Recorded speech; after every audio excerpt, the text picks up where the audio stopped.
달콤한 말씀, 행복한 하루. 오늘도 하나님 말씀 앞에 오신 강서 공동체 여러분들을 환영합니다.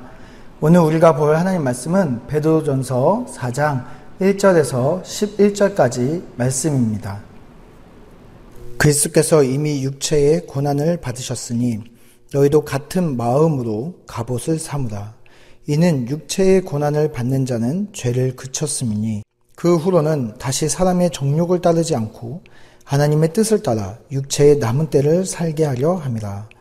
너희가 음란과 정욕과 술취함과 방탕과 향락과 무법한 우상 숭배를 하여 이방인의 뜻을 따라 행한 것은 지나간 때로 족하도다. 이러므로 너희가 그들과 함께 그런 극한 방탕에 다름질하지 아니하는 것을 그들이 이상히 여겨 비방하나 그들이 산자와 죽은 자를 심판하기로 예비하신 이에게 사실대로 고하리라. 이를 위하여 죽은 자들에게도 복음이 전파되었으니 이는 육체로는 사람으로 심판을 받으나 영으로는 하나님을 따라 살게 하려 함이라. 만물의 마지막에 가까이 왔으니 그러므로 너희는 정신을 차리고 근신하여 기도하라. 무엇보다도 뜨겁게 서로 사랑할지니 사랑은 허다한 죄를 덮느니라.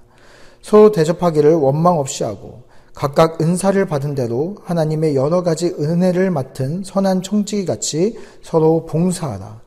만일 누가 말하려면 하나님이 말씀하시는 것 같이 하고 누가 봉사하려면 하나님이 공급하시는 힘으로 하는 것 같이 하라. 이는 범사에 예수 그리스도로 말미암아 하나님이 영광을 받으시게 하려 함이니 그에게 영광과 권능이 세세에 무궁하도록 있느니라. 아멘. 코로나로 인한 위기가 우리의 건강과 생명뿐만 아니라 사회와 그리고 우리의 경제 문제까지도 아주 심각한 문제를 끼치고 있는 시대에 우리는 현재 살고 있습니다.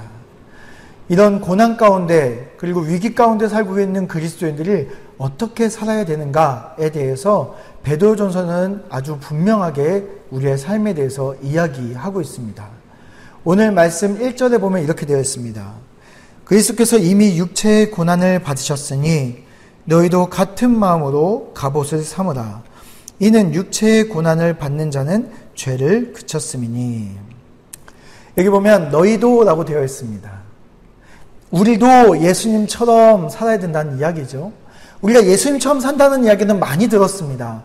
그런데 우리가 예수님처럼 사는 것이 무엇입니까? 아니, 지금 위기를 살고 있고 고난을 살고 있는 우리들에게 예수님처럼 고난 속에서 살아가는 것은 무엇일까요? 먼저 우리가 예수님의 십자가를 묵상해 볼 필요가 있습니다. 예수님이 십자가 위에서 정말 힘드셨던 것은 무엇이었을까요? 단지 못이 박히는 그 아픔이었을까요? 정말 예수님이 아파하셨던 것은 손에 못이 박히는 것이 아니라 사랑했던 사람들이 예수님을 향해서 모질게 채찍질하고 모욕하고 침뱉는 그것이 오히려 예수님의 마음을 더 아프게 하지 않았을까요? 예수님을 따르던 그 제자들이 예수님을 뒤로하고 뒷걸음질 쳐서 예수님을 멀리 버리고 도망가는 그 모습이 예수님에겐 더 큰 고통이 아니었을까요? 예수님은 그런 아주 날카로운 고난의 화살을 어떻게 이겨내셨습니까? 오늘 말씀해 보니까 너희도 같은 마음으로 갑옷을 삼으라. 다시 말해서 우리의 마음에 갑옷을 입었다라고 되어 있습니다. 예수님은 그 마음의 갑옷으로 그 고난을 이겨내셨습니다. 우리도 예수님을 닮아서 그 마음의 갑옷을 입어야 됩니다. 여기 갑옷이라는 것은 군사적 용어입니다. 무장하라는 뜻이죠. 싸울 수 있도록, 전쟁에 나갈 수 있도록, 바로 싸울 수 있도록 모든 무기를 갖추고 있는 철저히 준비된 상태를 이야기하는 것이 여기 보면 그 갑옷을 입으라는 것입니다. 마음의 갑옷을 입은 자들은 무엇을 아주 유익한 것을 누릴 수 있는데 그 유익이 무엇입니까? 1절 후반에 보면 이는 육체의 고난을 받은 자는 죄를 그쳤습니다. 네, 마음의 갑옷으로 무장한 사람들은 어떤 유익이 있습니까? 네, 고난 속에서도 그 고난에 쓰러지고 고난 때문에 힘들어하는 것이 아니라 그 상황 속에서도 나의 옛 습관, 죄의 남은 습관들을 생각하며 우리가 그 죄를 다시 한번 이겨내는 그런 유익을 경험한다는 것입니다. 우리는 이 죄악의 옛 습관을 끊어내는 놀라운 경험을 그리스도인이 되는 순간, 예수님이 주인이 된 바로 그 순간, 우리가 거듭난 그 순간 우리는 이 경험을 했었습니다. 우리의 변화된 모습은 어떤 모습이었나요? 2절에 보면 그 후로는 다시 사람의 정욕을 따르지 않고 하나님의 뜻을 따라 육체의 남은 때를 살게 하려 합니다. 그리스도인이 되었을 때, 우리가 거듭난 그때 우리에게 어떤 일이 일어났습니까? 우리는 사람의 정욕을 따라 살던 우리들이 이제는 더 이상 사람의 정욕을 따라 살지 않고 하나님의 뜻을 따라서 이제 남은 모든 생을 하나님의 뜻대로 사는 존재로 변화된 거듭난 삶을 경험한 사람들입니다. 우리는 이제 더 이상 내 정욕이 주인이 아닌 예수 그리스도가 주인이 된 경험을 한 사람들이지요. 우리의 옛 주인, 우리의 정욕을 따라 살던 우리의 옛 주인은 누구였습니까? 3절에 보니까 너희가 음란과 정욕과 술 취함과 방탕과 향락과 무법한 우상 숭배를 하여. 네, 우리는 이제 옛 주인을 따라가던 그 삶이 완전히 끝이 났습니다. 이제는 나의 정욕을 따라 살아가던 그 길에서 돌이켜서 하나님의 뜻대로 사는 삶을 살게 된 것이죠. 우리는 다시 말하면 세상 사람들과 전혀 다른 길을 걷는 사람들이 되었습니다. 그런 우리들은 어떻게 되었습니까? 4절에 보면 이러므로 너희가 그들과 함께 그런 극한 방탕에 다름질하지 아니하는 것을 그들이 이상히 여겨 비방하나. 우리들이 이전에 옛 주인을 따라서 우리가 정욕을 따라 음란과 정욕과 술 취함과 방탕과 향락과 무법한 우상 숭배를 함께 하던 자들이 우리들을 바라볼 때 어떨까요? 그들은 우리들을 이상히 여길 수밖에 없습니다. 일방통행길에서 우리는 거슬러 가고 있거든요. 우리는 눈에 띄고 이상해 보일 수밖에 없습니다. 그들이 우리들을 비방합니다. 우리들을 비방할 때 우리들은 그들에게 어떻게 해야 됩니까? 5절에 보면 그들이 산자와 죽은 자를 심판하기로 예비하신 이에게 사실대로 고하리라. 우리가 우리의 새로운 주인 예수 그리스도를 따라 살 때 그들이 우리들을 이상히 여기고 비방하고 그리고 우리에게 불합리한 일들을 행할 때 우리들은 그때 그 고난 속에서 우리는 어떻게 해야 됩니까? 우리는 그 고난 속에서 이것을 시시비비를 가리거나 논쟁을 하는 것이 아니라 아니면 또 일일이 그것에 대해서 설명하는 것이 아니라 맞대응하지 아니하고 우리가 십자가 위에서 예수님처럼 그 모든 것을 하나님 앞에 맡겨버리는 것입니다. 산자와 죽은 자를 심판하시는 하나님께 우리는 모든 것을 맡기는 것입니다. 우리가 현재 고난을 받고 있는 그때 우리는 어떻게 해야 됩니까? 우리는 이 고난 가운데 하나님 앞에 맡기는 믿음이 필요합니다. 그 다음 이제 7절부터 11절까지는 이 고난 가운데 우리하고 함께하는 공동체를 향해서 우리가 어떻게 해야 되는가에 대한 이야기입니다. 우리가 교회의 한 공동체로 우리가 하나 된 우리는 한 형제와 자매이죠. 또 영적 전쟁하에 나가는 우리들에게는 우리는 어떻죠? 우리는 전쟁터로 나가는 한 전우입니다. 우리가 한 형제요 자매이고 전우인 우리들이 서로 어떻게 해야 됩니까? 8절에 보니까 무엇보다도 뜨겁게 서로 사랑할지니 사랑은 허다한 죄를 덮느니라.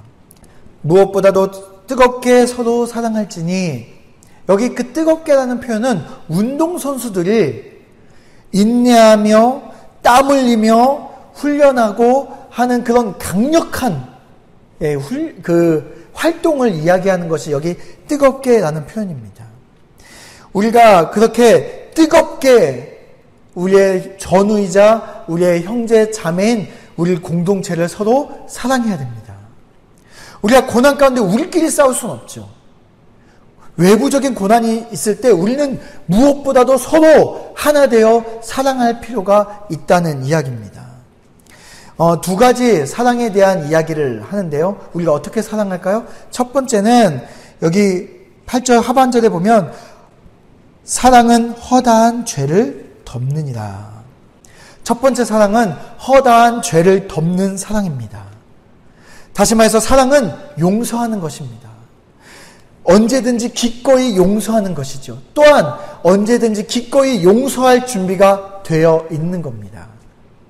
우리는 한 형제요 자매인 우리 공동체, 우리 각 지체들에게 서로 용납하고 우리가 서로 용서할 준비가 되어 있어야 합니다.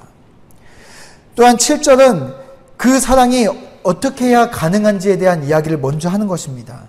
7절은 우리가 마지막 때를 사는 것처럼 살아야지 이것이 가능하다라고 이야기합니다. 우리가 마지막 때가 가까이 오고 있습니다. 그래서 예수님이 곧 다시 오실 것입니다. 그래야 우리의 사랑이, 우리의 승리가 눈앞에 다가오고 있습니다. 그러니 우리가 조금만 더 사랑하면, 우리가 조금 더 서로를 용서하면 곧 예수님이 우리에게 승리를 주십니다. 그러니 우리가 조금 더 참고 뜨겁게 서로 사랑하는 것이죠. 또 하나의 사랑은 10절에 나옵니다. 10절에 보면 각각 은사를 받은 대로 하나님의 여러 가지 은혜를 맡은 선한 청지기같이 서로 봉사하라. 네, 여기 또 한 가지의 사랑에 대해서 이야기하는데요. 그 사랑은 각각 은사를 받은 대로 서로 봉사하는 것입니다. 네, 은사는 뭐죠? 은혜의 선물이라는 뜻이죠. 다시 말해서 우리가 하나님께 각각 선물로 받은 지체로서의 역할을 감당할 수 있도록 우리가 서로를 위해서 우리가 받은 각자의 공짜로 받은 하나님의 은혜의 선물을 가지고 공동체와 성도 각 지체들을 섬기라는 것이죠. 하나님께서 주신 우리의 그 은사를 가지고 우리는 값없이 서로에게 봉사하고 섬겨야 되는 것입니다. 이 은사는 하나님이 우리에게 그냥 선물로 주신 것이기 때문에 우리 11절에 보면 만일 누가 말하려면 하나님의 말씀을 하는 것 같이 하고 누가 봉사하려면 하나님이 공급하시는 힘으로 하는 것 같이 하라. 은사는 하나님께서 주신 것이기 때문에 말하는 은사를 가진 사람은 하나님이 주신 것 말대로 해야 되고 봉사하는 은사를 가진 사람은 하나님이 공급하시는 힘으로 하는 것처럼 이 봉사를 해야 됩니다. 내가 드러나는 것이 아니라 하나님이 드러나는 것처럼 해야 되는 것이지요. 다시 말해서 우리가 서로 사랑할 때 우리는 내 힘으로 하는 것이 아니라 하나님이 주시는 사랑을 가지고 사랑해야 되는 것입니다. 그렇게 할 때 11절 하반절에 보면요. 이는 범사의 예수 그리스도로 말미암아 하나님이 영광을 받으시게 하려 함이니 그에게 영광과 권능이 세세에 무궁하도록 있느니라. 아멘. 이는 범사의 이 모든 사랑하는 일에 예수 그리스도로 말미암아 우리의 주인이신 예수 그리스도로 말미암아 우리가 이 사랑을 할 때에 봉사를 할 때에 은사를 사용할 때에 예수 그리스도로 말미암아 이것들을 할 때에 어떻게 되나요? 하나님께서 영광을 받으십니다. 우리가 사랑할 수 없는 상황 속에서 우리가 하나님이 공급하시는 그 사랑으로 말미암아 사랑하고 서로를 봉사할 때 우리에게는 우리가 아니라 하나님이 영광받는 삶을 살게 된다는 것이죠. 우리 그리스도인의 목표가 무엇입니까? 우리 그리스도인의 삶의 목표는 하나님께서 영광 받으시는 것입니다. 다시 말해서 우리는 오늘 하루를 사랑하는 것이죠. 서로를 위해서 뜨겁게 서로 사랑하는 것입니다. 한 형제요, 한 자매인 우리의 전우들과 함께 서로 뜨겁게 사랑하는 것. 우리가 이 마지막 때를 살아가는 것처럼 곧 예수님이 오시는 그때를 바라보며 우리가 다시 한번 서로 뜨겁게 사랑하는 것이 바로 하나님께서 영광 받으시는 삶을 살게 된다는 것입니다. 오늘 우리가 이 말씀 속에서 하루를 살아갈 때에 은혜를 맡은 선한 청지기처럼 내 것으로 내가 사는 것이 아니라 내 것으로 가지고 내가 사랑하는 것이 아니라 오늘 하나님이 주신 그 힘을 가지고 오늘 하루를 살아가고 하나님이 주신 은사대로 서로를 봉사하며 하나님이 주신 그 사랑으로 서로를 뜨겁게 사랑하는 우리 강서 공동체 우리 모두가 되시기를 바랍니다.